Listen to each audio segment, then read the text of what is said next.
the... Where in the frack is the notepad? Damn it.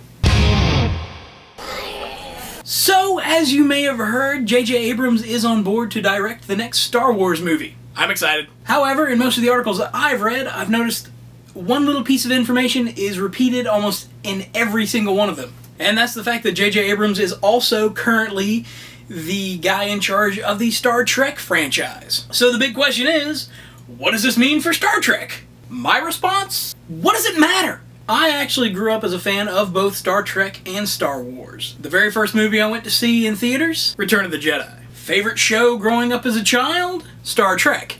And the Star Trek animated series. So this whole rivalry that's always existed between these two franchises has been a bit of a mystery to me. I don't really understand why someone involved in Star Trek can't also work on Star Wars.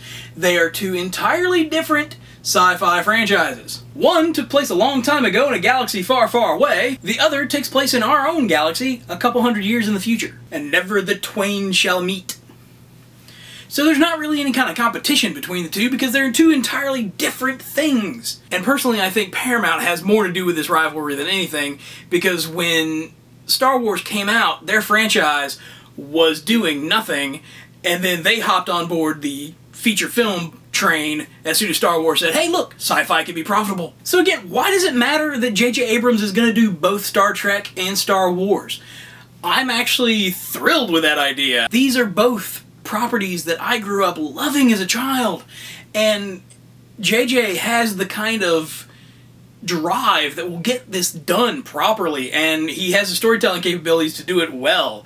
So I don't really see why it's such an issue. Although when he was first approached, he even said, can't do it, I'm doing Star Trek, don't want to cross boundaries. So even he was aware that the rivalry was there and didn't want to cross the threshold. But why?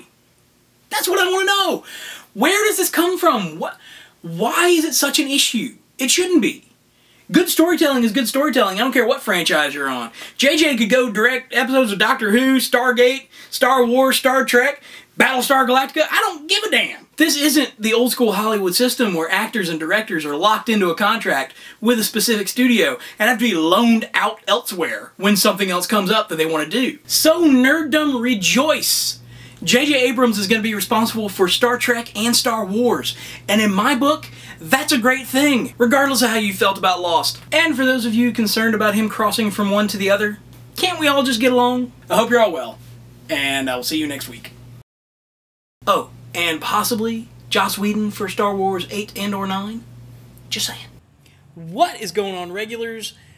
And I think this is the best picture I've taken yet.